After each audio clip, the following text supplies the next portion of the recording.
زدني علما یا اللہ. رب زدني علما. اعوذ باللہ من الشیطان الرجیم. بسم اللہ الرحمن الرحیم. آج ہماری گفتگو کا عنوان قرآن مجید اور اس کے فضائل ہے. قرآن مجید اللہ رب ذوالجلال کی آخری کتاب ہے جس کو انسانیت کی راہبری اور رہنمائی کے لیے بھیجا گیا.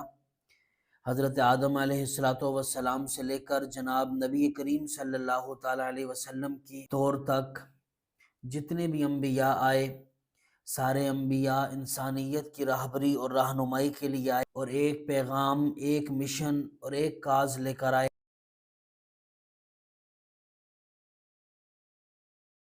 حضور نبی کریم صلی اللہ تعالیٰ علیہ وسلم تک جب یہ سلسلہ پہنچا انبیاء کا، اب حضور آخری پیغمبر ہیں.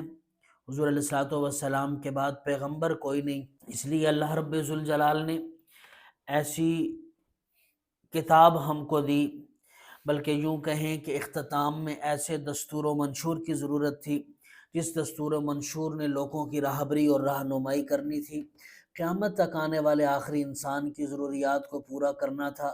اللہ رب ذوالجلال نے اس کے لیے ہمیں قرآن مجید عطا کر دیا، اور قرآن مجید عطا کر کے اس کے فضائل، اس کی برکتیں، اس کی رونقیں ہمیں بتلا دی. اور حضور نبی کریم صلی اللہ تعالیٰ علیہ وسلم نے خود اس کتاب اقدس کے بارے میں یہ بات ارشاد فرمائی: خیرکم من تعلم القرآن وعلمہ.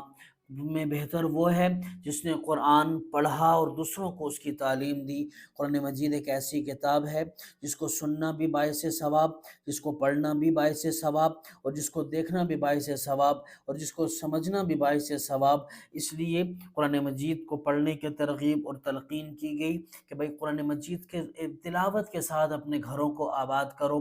قرآن مجید آپ کے پاس بنیاد کی حیثیت سے ہے، اللہ کا کلام ہے، اللہ کی طرف سے آیا ہے، اور یہ ہمارے پاس پہلا اصول بھی ہے کہ جس کے اوپر ہم شریعت اسلامیہ کے فیصلے کرتے ہیں. اللہ رب ذوالجلال نے قرآن مجید کے اندر فرمایا: وَمَا كَانَ لِمُؤْمِنٍ وَلَا مُؤْمِنَةٍ إِذَا قَضَى اللَّهُ وَرَسُولُهُ أَمْرًا أَن يَكُونَ لَهُمُ الْخِيَرَةُ مِنْ أَمْرِهِمْ.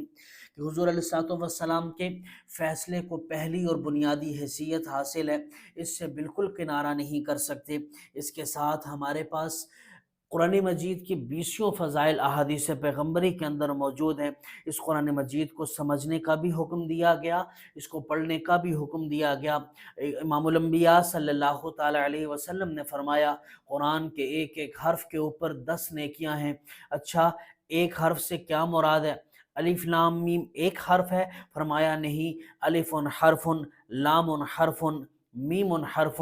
الف ایک حرف، لام ایک حرف اور میم ایک حرف ہے. گویا ایک الف لام میم کے اوپر 30 نیکیاں ہیں.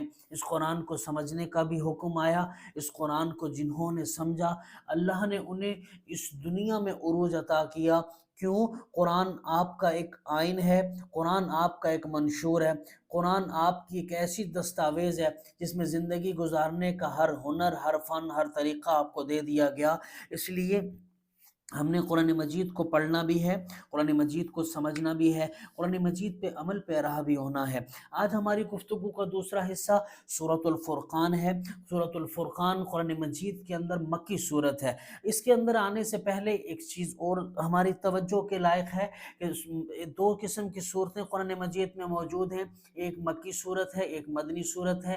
مکی صورتیں کون سی ہیں، مدنی کون سی ہیں؟ تو بات کو سمجھیے گا کہ پہلی ایک عمومی تعریف یہ کی جاتی ہے کہ جو مکہ میں نازل ہوئیں وہ مکی، جو مدینہ منورہ میں نازل ہوئیں وہ مدنی. لیکن سامعین مکرم، بعض صورتیں ایسی ہیں جو نہ مکہ میں نازل ہوئیں نہ مدینہ منورہ کے اندر. جیسے آپ کے پاس سورۃ الانفال ہے، یہ غزوہ بدر کے موقع پہ نازل ہوتی ہے. اب ایسی صورتوں کے بارے میں آپ کیا کہیں گے؟ تو آسان سی تعریف حضرات مفسرین نے اس کی یہ لکھی کہ جو صورتیں ہجرت سے پہلے نازل ہوئیں وہ مکی صورتیں ہیں، جو صورتیں ہجرت کے بعد نازل ہوئیں وہ مدنی صورتیں ہیں. تو سورۃ الفرقان ہجرت کے بعد ہجرت سے پہلے نازل ہوئی، اس لیے یہ سورہ فرقان مکی صورت ہے۔ اس سورہ فرقان کے اندر اللہ رب ذوالجلال نے امام الانبیاء صلی اللہ تعالیٰ علیہ وسلم کی رسالت کو ذکر فرمایا، اور قرآن مجید کے اوپر جو اعتراض کیے گئے ان اعتراضات اور ان کے شبہات کا ذکر کیا۔